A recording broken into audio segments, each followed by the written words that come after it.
नमस्कार मित्रांनो, स्वागत आहे तुमचं सोल फॅमिली मराठी या चॅनलमध्ये. मी तुमची मैत्रीण पल्लवी. तर आज आपण अशा एका पुस्तकाबद्दल बोलणार आहोत, जी आहे सोल गिफ्ट. सोल गिफ्ट ही अशा ऑथरने, अशा लेखकाने लिहिली आहे, ज्याचं नाव आहे रॉबर्ट शॉवर्ट्स. पण आता तुम्ही विचार करत असाल, की हा रॉबर्ट शॉवर्ट्स नेमका आहे कोण? ठीक आहे. आता रॉबर्ट शॉवर्ट्स हे अमेरिकेमधले एक स्पिरिच्युअल ऑथर आहेत. आध्यात्मिक काय म्हणतात त्याला, लेखक आहेत. पण खास आणि खरी गोष्ट म्हणजे माहिती आहे का, की ते आधी स्पिरिच्युअल फील्डमध्येच नव्हते. आता ही फील्ड नाही म्हणू शकत आपण याला, ठीक आहे. पण एक समजण्यासाठी म्हणून सांगते, की ते अगोदर स्पिरिच्युअल म्हणजे आध्यात्मिकतेचा आणि त्यांचा काहीही एक संबंध नव्हता. ते एक नॉर्मल सक्सेसफुल करिअर जगत होते कॉर्पोरेट वर्ल्डमध्ये. म्हणजे त्यांची कॉर्पोरेटमध्ये ते काम करत होते. त्यांचं जे जीवन आहे बाहेरून परफेक्ट दिसत होतं. पण आतून त्यांना ना सतत एक एम्प्टीनेस, खाली पण जाणवायचं. आता होतं ना कधीतरी आपल्याजवळ सर्व काही असल्यावरती आतून एक रिकामा कोना वाटतो, की काहीतरी राहिलंय. काय आहे आपण ते शोधण्याचा प्रयत्न करतो. त्यांना वाटायचं की जीवनामध्ये फक्त जॉब, पैसा आणि स्ट्रगल एवढंच आहे का? आणि मग त्यांच्या आयुष्यात एक स्पिरिच्युअल अवेकिंग सुरू झाली.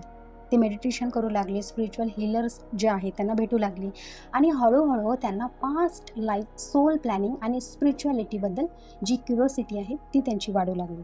एक दिवस असंच झालं की त्यांनी काही हिप्नोटिक्स आणि स्पिरिच्युअल मीडियम्स सोबत म्हणजे ते मीडियम्स जे आहेत त्यांच्यासोबत काम करणं सुरू केलं. ही लोक काय करतात ना, की डीप ट्रान्स स्टेटमध्ये जाऊन आत्म्याशी कनेक्ट होतात.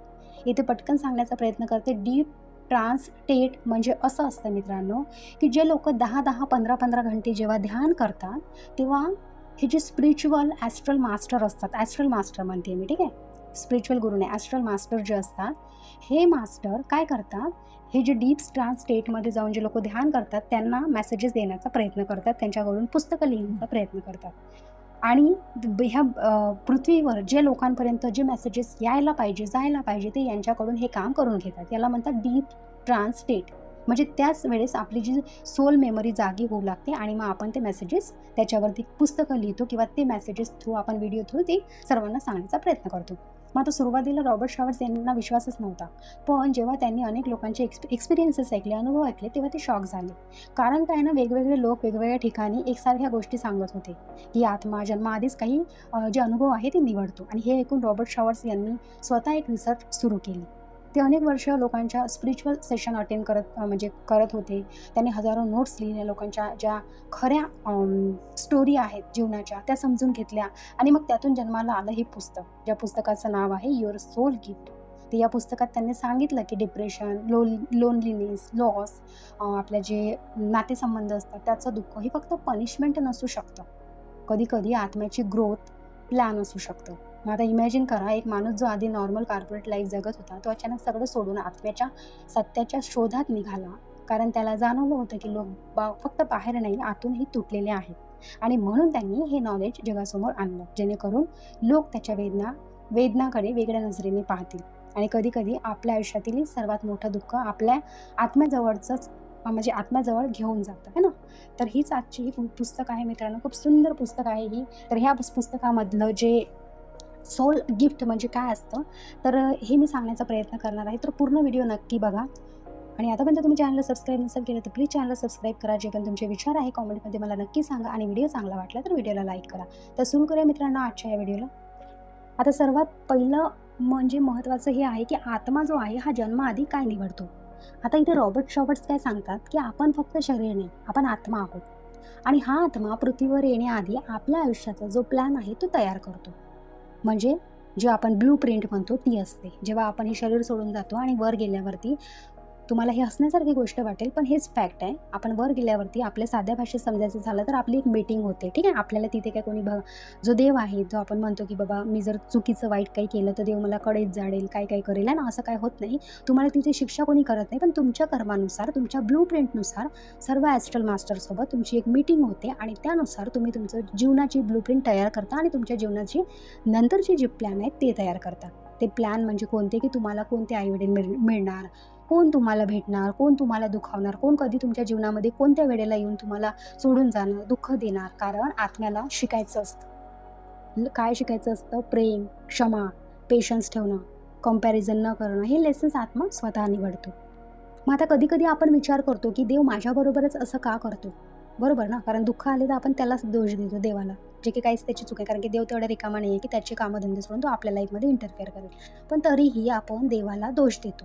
पण मग कदाचित तुमची आत्मा म्हणत असेल, की हेच अनुभव मला म्हणजे इव्हॉल्व करतील. म्हणजे तुमच्या आयुष्यात जी व्यक्ती तुम्हाला सर्वात जास्त दुःख देऊन गेली, कदाचित तीच तुमची सर्वात मोठी स्पिरिच्युअल टीचर होती. मग दुःखाचं खऱ्या अर्थाने कारण काय? आता रॉबर्ट शॉवर्स यांच्या मते काय आहे, की दुःख जे आहे हे पनिशमेंट नाही आहे. ते अवेकिंग असू शकतं. आता कारण माणूस सुखात फारसा बदलत नाही. आपल्याला माहिती आहे, की सुखात तर आपण देवालाही विसरतोय ना, त्यालाही आठवत नाही. पण मग दुःख त्याला आतून बदलून टाकतं. जेव्हा दुःख आलं त्याच वेळेस आपण मग ती जी गोष्ट आहे, ही काय आहे नेमकं, की माझ्याच आयुष्यात असे सारखे-सारखे दुःख येतात. काय कारण आहे? ते हे आपण शोधण्याचा प्रयत्न करतो. जेव्हा आयुष्य तुटतं, तेव्हा आत्मा जागा होतो. काही लोक ब्रेकअपनंतर स्पिरिच्युअल होतात, आध्यात्मिक होतात. काही लोक त्यांना काहीतरी लॉस झाला, खूप मोठा लॉस झाला. त्यानंतर ते मेडिटेशन, ध्यान चालू करतात. काही लोक खूप डिप्रेशनमध्ये जातात. म्हणून स्वतःला शोधतात. कारण दुःख आपल्याला बाहेरून नाही तर आतून बदलवतं. आता इमॅजिन करा मित्रांनो, की एक आत्मा जन्माआधी उभा आहे. हां? आणि ती आत्मा म्हणजे या जन्माला मला पेशन्स शिकायचा आहे. म्हणजे ऑलरेडी आत्माची ब्लूप्रिंट तयार झाली, की आता येणारा जो जीवन आहे, है ना, त्या जीवनामध्ये मला पेशन्स शिकायचा आहे. म्हणजे कोणी काही म्हटलं तरी मी लगेच रिस्पॉन्स नाही करणार, पेशन्स ठेवेल. मग युनिव्हर्स त्या आत्म्याला असेच एक्सपिरियन्स देतो, की जिथे तिला वेट करावं लागतं, हर्ट व्हावं लागतं, रिजेक्शन अनुभवावं लागतं. कारण लेसनशिवाय ग्रोथ होत नाही ना. मग आता आपल्या आयुष्यातील जे टॉक्सिक लोक आहेत ते काय असतात बघा. रॉबर्ट शॉवर्ट्स एक खूप शॉकिंग गोष्ट सांगतात, की कधी-कधी ज्या लोकांनी आपल्याला सर्वात जास्त दुखावलं, त्यांच्याबरोबरही आत्म्याचा ॲग्रीमेंट असतो.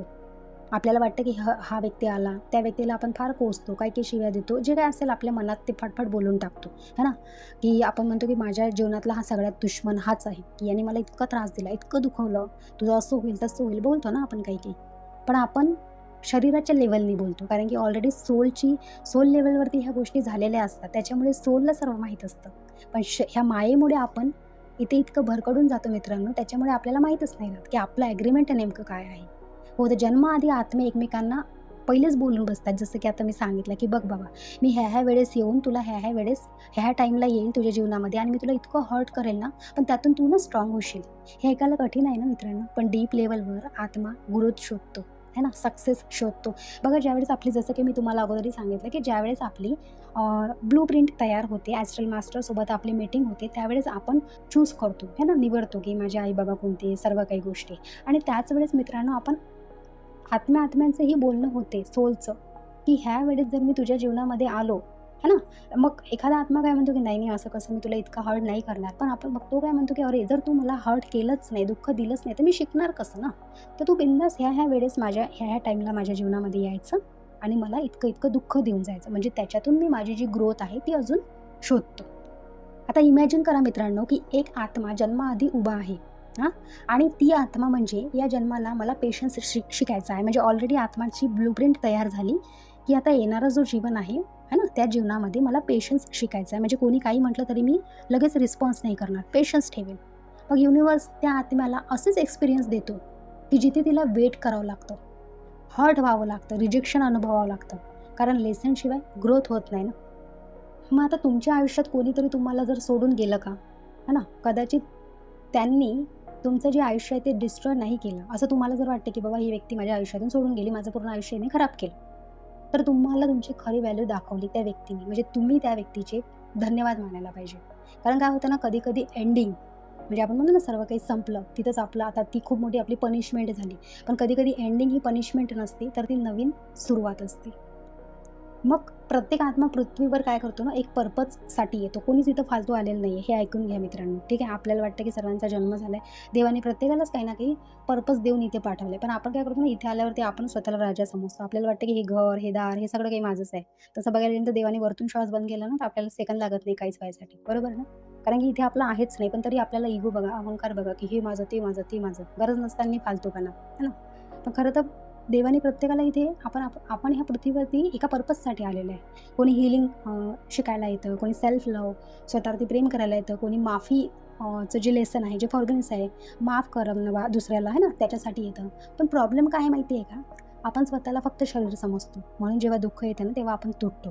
आपल्याला माहीत असतं मित्रांनो सर्व काही.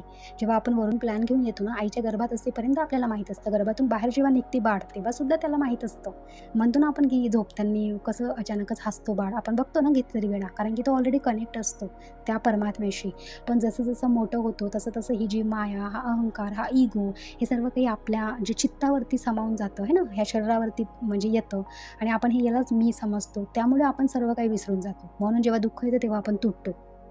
पण जर नाहीतर बघा लहान मुलं किती बिंदास असतात, कारण तेव्हा त्यांना माहीत नसतं काहीच. पण म्हणून मोठं झाल्यावर आपल्याला त्या फालतूच्या गोष्टीची काळजी वाटत असते. पण जर तुम्ही स्वतःला आत्मा म्हणून पाहिलं ना, तर त्या प्रत्येक दुःखामागे तुम्हाला एक काहीतरी मीनिंग आहे ते दिसायला लागेल. मग आता कदाचित तुम्हाला जे रिजेक्ट जर केलं गेलं, है ना, कुठून तरी तुमचं म्हणजे तुम्हाला नाही तिथे एक्सेप्ट केलं, कारण ब्रह्मांड तुम्हाला चुकीच्या ठिकाणाहून दूर नेत होतं. कदाचित तुमचं जे हर्ट म्हणजे तुम्ही हर्ट झाले, दुःख झाले, तुटले, कारण तुमची आत्मा जागी व्हायची होती. कदाचित तुम्ही एकटे आहात कारण आत्म्याला स्वतःला शोधायचं आहे.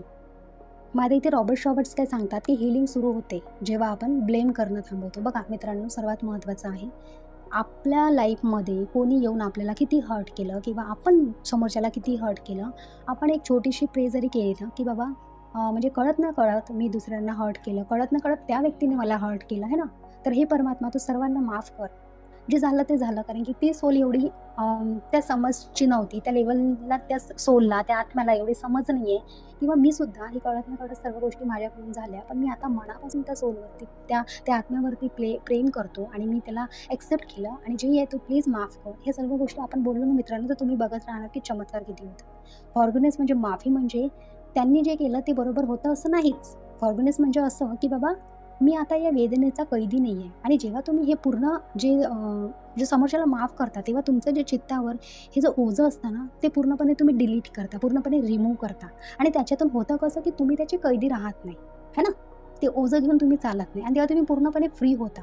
आणि जेव्हा तुम्ही फॉरगिव्ह करता, तेव्हा सर्वात जास्त तुम्ही मुक्त होता आणि मग तुमची तिथून हीलिंग ना इतकी फास्ट होते.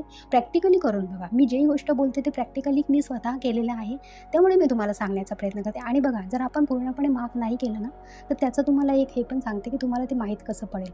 ज्यावेळेस आपण ध्यान करतो तर कधी-कधी काय होतं ना, आपलं की नाही डोकं फार दुखायला लागतं. आता हे थर्ड आयमुळे पण दुखते.